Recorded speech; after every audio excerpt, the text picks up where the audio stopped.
तो दोस्तों, क्योंकि सांस भी कभी बहू थी के आज के एपिसोड की शुरुआत वहीं से होती है जहां मिहिर तुलसी को परी और आर्यन के रिश्ते के लिए मनाने की कोशिश कर रहा होता है।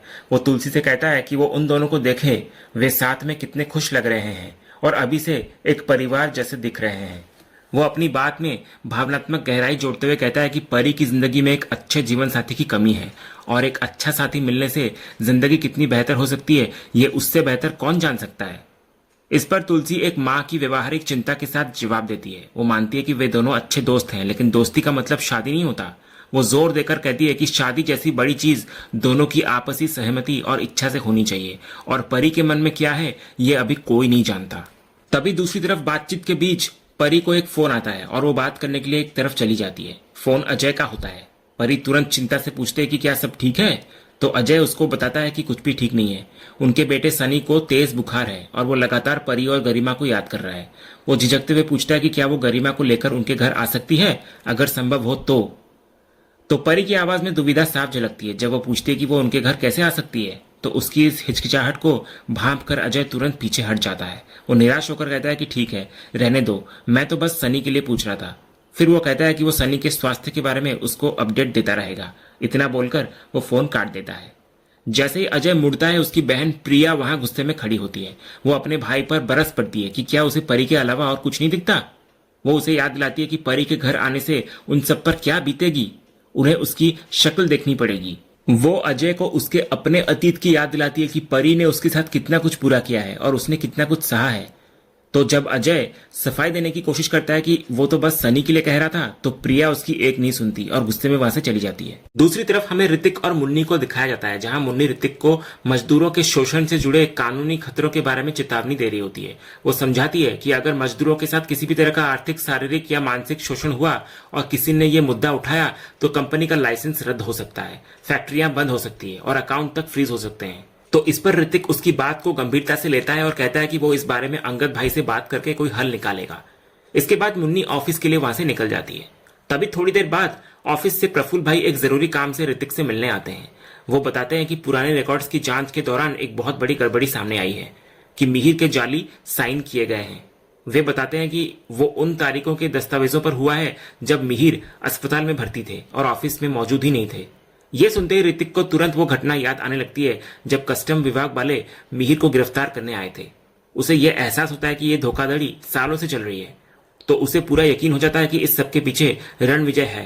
वो गुस्से में कहता है कि भले ही उन्होंने रणविजय को घर से निकाल दिया है, लेकिन वो अभी भी बिजनेस में शामिल है। ऋतिक तुरंत प्रफुल्ल भाई को निर्देश देता है कि वे पिछले 7 सालों के सारे रिकॉर्ड्स निकलवाएं और एक एक दस्तखत की जांच करें। इसके बाद वो दृढ़ निश्चय के साथ कहता है कि अब रणविजय का परमानेंट इलाज करना ही पड़ेगा। अगले सीन में तुलसी नंदिनी से फोन पर फ्लैट का नंबर C205 पूछकर मालाबार हिल की उसी बिल्डिंग में पहुंचती है। वो डोरबेल बजाती है और दरवाजा खोलने वाली महिला मधु उसको देखते ही पहचान लेती है कि वो करण की माँ है। इधर मधु तुलसी के पैर छूकर अपना परिचय देती है और बताती है कि उसने करण से उनके बारे में बहुत सुना है और सोशल मीडिया पर उनकी फोटो भी देखी है। इसके बाद मधु अपने पति को भी बुलाती है, जो तुलसी को देखकर हैरान और खुश भी होता है। वो पूछता है कि क्या करण भी साथ आया है। जब तुलसी इधर कहती है कि उसने उन्हें पहचाना नहीं, तो मधु कहती है कि वे करण के दोस्त हैं।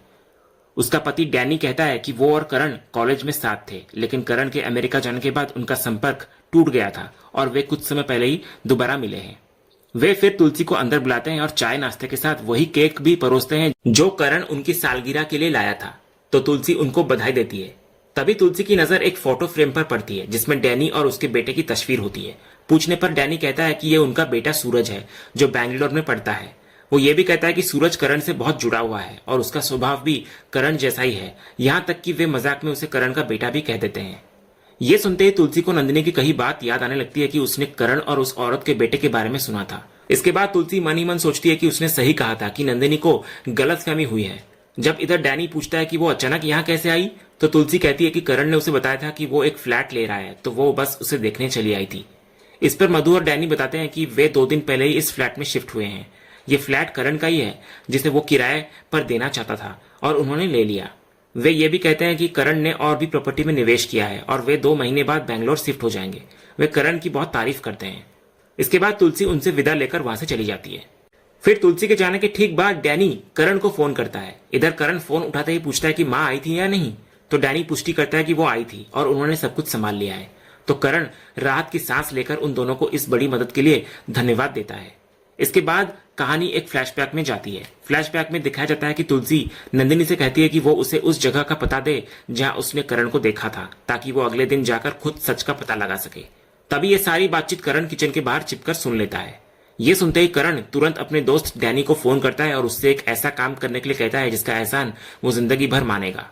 फिर फ्लैशबैक खत्म होता है और कहानी वर्तमान में लौटती है, जहां करण कहता है कि थैंक गॉड मैंने सुन लिया, वरना पता नहीं क्या होता, बच गया मैं। उधर अगले सीन में घर पर मिहिर राहत की सांस लेते हुए तुलसी को कहता है कि उसे पहले से ही विश्वास था कि करण ऐसा कुछ करने के बारे में सोच भी नहीं सकता। वो इस बात पर जोर देता है कि अब वो पूरी तरह से साफ हो गया है कि नंदिनी को ही गलतफहमी हुई थी। तुलसी इधर अपनी बहू का पक्ष लेते हुए समझाती है कि नंदिनी ने जो कुछ भी देखा उसको देखकर कोई भी धोखा खा सकता था, लेकिन मिहिर का मानना होता है कि नंदिनी को इतना नकारात्मक नहीं सोचना चाहिए था, खासकर इस हद तक कि उसने करण का बेटा होने की बात भी सोच ली। इस पर तुलसी मिहिर को करण और नंदिनी के रिश्ते की नाजुक स्थिति की याद दिलाती है। वो कहती है कि उन दोनों के बीच इतनी दूरियां आ चुकी हैं कि इतनी बड़ी गलतफहमी पैदा हो गई। हालांकि वो अब उम्मीद जताती है कि इस घटना के बाद शायद उनका रिश्ता और मजबूत होगा। तो मिहिर इस बात से एग्री करता है और तुलसी को कहता है कि वो जाकर नंदिनी को सच बता दे। तो तुलसी राहत के साथ हामी भरती है। तभी मिहिर तुलसी की चिंता को देखते हुए उसे भी अब चैन की सांस लेने को कहता है। वो भावुक होकर कहता है कि भगवान ने माँ को भी क्या खूब बनाया है, जो खुद को 1000 जख्म लगने पर भी गम नहीं करती, लेकिन बच्चों को एक खरोच भी आ जाए तो उसकी जान निकल जाती है। वो तुलसी की तारीफ करते हुए कहता है कि उनके बच्चे बहुत भाग्यशाली है कि उन्हें तुलसी जैसी माँ मिली है। तो तुलसी भी विनम्रता से इसका श्रेय बच्चों के अच्छे संस्कारों को देती है, लेकिन मिहिर कहता है कि उन्हें ऐसा बनाने वाली भी वही है। फिर बातचीत का रुख बदलता है जब तुलसी बच्चों के बारे में पूछती है, खासकर परी के बारे में। तो मिहिर कहता है कि परी और आर्यन शॉपिंग पर गए हैं। ये सुनते ही मिहिर फिर से उन दोनों के रिश्ते की बात छेड़ देता है। वो कहता है कि आर्यन परी के लिए बहुत अच्छा लड़का है और अगर तुलसी कहे तो वो उसके बारे में और जानकारी निकाल सकता है या उससे बात भी कर सकता है। लेकिन तुलसी उसको जल्दबाजी करने के लिए टोकती है और कहती है कि पहले करण और नंदिनी का मामला सुलझाना जरूरी है। तो इस पर मिहिर शरारत भरे अंदाज में कहता है कि पहले नंदिनी से बात कर लो, फिर परी की शादी कर दो और उसके बाद हमारी भी शादी कर दो। तो तुलसी उसकी बात को टाल देती है, लेकिन मिहिर उसकी तरफ देखकर पूछता है कि क्या उसने अपने लुक में कुछ नया किया है, जैसे कि हेयर स्टाइल। वो कहता है कि वो अब पहले वाली तुलसी जैसी लग रही है और प्यार पनपने पर ऐसा ही होता है, इंसान को पता भी नहीं चलता। तो तुलसी चिढ़ जाती है और पूछती है कि वो उसके बालों के पीछे क्यों पड़ा हुआ है, जिस पर मिहिर और भी रोमांटिक अंदाज में कहता है कि वो उसके बालों के नहीं उसके पीछे पड़ा है। इसके बाद तुलसी वहां से चली आती है और जब तुलसी आईने के सामने से गुजरती है तो वो खुद को देखकर एक पल के लिए रुक जाती है। उसे मिहिर की कही बात याद आने लगती है कि वो खुले बालों में कमाल लगती है। वो आईने में अपने आप को देखकर अपने बालों को छूती है और धीरे से मुस्कुराती हुई नजर आती है। फिर अचानक जैसे खुद को भावनाओं में बहने से रोकते हुए वो खुद कहती है, मेरे बाल मेरी मर्जी, परेशान कर रखा है। इतना बोलकर वो वहां से चली जाती है। अगले सीन में मुन्नी, ऋतिक और परी एक साथ कार में जा रहे होते हैं। परी दोनों को लिफ्ट देने के लिए धन्यवाद देती है और बताती है कि उसने अपनी कार आर्यन को दे दी है। तो मुन्नी उसको टोकते हुए कहती है कि उसे इतना औपचारिक होने की जरूरत नहीं है। इसके बाद परी मुन्नी की तारीफ करते हुए कहती है कि उसे मिला डायनामिक पर्सनैलिटी का अवार्ड पूरी तरह से डिजर्विंग है। वो ऋतिक से भी सहमति मांगती है, जिस पर ऋतिक सिर्फ सिर हिलाकर हामी भरता है। तो परी फिर मुन्नी के लिए एक पार्टी का सुझाव देती है ताकि उसकी सफलता का जश्न मनाया जा सके। जब वो इस बारे में ऋतिक से पुष्टि मांगती है तो वो उसे अपने ख्यालों में खोया हुआ पाती है। परी के टोकने पर ऋतिक होश में आता है और बुझे हुए मन से पार्टी की बात दोहराता है। परी फिर उसके उदास चेहरे को देखकर पूछती है कि वो ऐसे चिढ़कर होकर क्यों बात कर रहा है। तो ऋतिक बहाना बनाता है कि वो बस काम के तनाव में है। इसके बाद वो असली मुद्दे पर आता है। वो परी को कहता है कि कोई बहुत समय से पापा के जाली सिग्नेचर कर रहा है और उसे शक है कि यह काम रणविजय का है। फिर वो परी से पूछता है कि जब वे लोग साथ में थे तो क्या उसको रणविजय की ऐसी किसी हरकत के बारे में कोई अंदाजा था। तो परी कहती है कि जो इंसान अपने फायदे के लिए शादी कर सकता है वो जाली सिग्नेचर भी कर सकता है। हालांकि वो ये भी साफ करती है कि उसे रणविजय के गैर कानूनी कामों के बारे में कोई जानकारी नहीं है।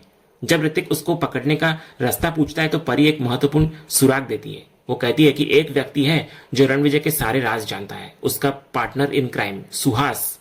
ऋतिक को शक होता है कि सुहास उसकी हेल्प क्यों करेगा, जिस पर परी कहती है कि वो पैसों के लिए करेगा, क्योंकि पैसों के लिए ही वे लोग ये सब कर रहे हैं। तो ऋतिक को यह आइडिया बहुत पसंद आता है और वो परी को थैंक यू कहता है। अगले सीन में शांति निकेतन पर मुन्नी के अवार्ड जीतने की खुशी में एक छोटी सी पार्टी रखी गई होती है। मुन्नी केक काटती है और पूरा परिवार तालियां बजाकर उसको बधाई देता हुआ नजर आता है। जब मुन्नी केक का पहला टुकड़ा तुलसी को खिलाने जाती है तो तुलसी उसको पहले अपने पति को खिलाने के लिए कहती है। तो मुन्नी ऋतिक को केक खिलाती है और ऋतिक भी उसको खिलाकर एक बार फिर बधाई देता है। इसके बाद परिवार के सभी मेंबर मुन्नी को केक खिलाते हुए नजर आते हैं।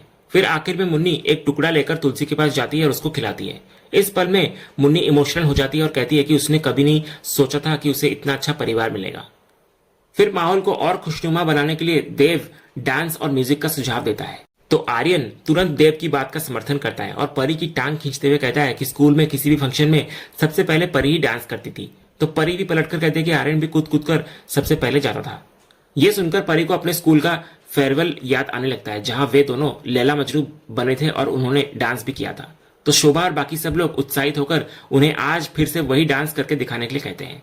पहले तो परी और आर्यन ये कहकर टालने की कोशिश करते हैं कि ये बहुत पुरानी बात है और उन्हें अब याद भी नहीं है, लेकिन जब सब लोग खासकर गरिमा और मिहिर बहुत जोर देते हैं तो आर्यन परी को डांस करने के लिए मना लेता है, ये कहते हुए कि जितना याद है उतना ही कर लेते हैं। इसके बाद अगले ही पल परी और आर्यन लैला मजनू बनकर डांस करते हैं। पूरा परिवार खुशी से तालियां बजाकर उनका उत्साह बढ़ाता है और समायरा इस खूबसूरत पल को अपने फोन में कैद कर रही होती है। उनके छोटे से परफॉर्मेंस के खत्म होने पर एक बार फिर तालियों की गड़गड़ाहट गूंज उठती है। इसके बाद परी माहौल को और आगे बढ़ाते हुए कहती है कि अब उस शख्स की परफॉर्मेंस होनी चाहिए जिसके लिए ये पार्टी रखी गई है। वो मुन्नी को खींचकर डांस करने के लिए ले आती है, लेकिन मुन्नी शर्माकर मना कर रही होती है। तभी तुलसी बीच में आती है और मुन्नी से कहती है कि अगर वो डांस नहीं करना चाहती तो कम से कम एक गाना ही गा दे, क्योंकि वो बहुत अच्छा गाती है। तो इस पर मुन्नी ऋतिक को अपने पास लाती है और उसकी तरफ देखते हुए एक बहुत ही खूबसूरत और रोमांटिक गाना गाना शुरू करती है। जैसे ही वो गाती है, फ्लैशबैक में ऋतिक और मुन्नी के साथ बिताए हुए प्यारे और रोमांटिक पल भी दिखाए जाते हैं।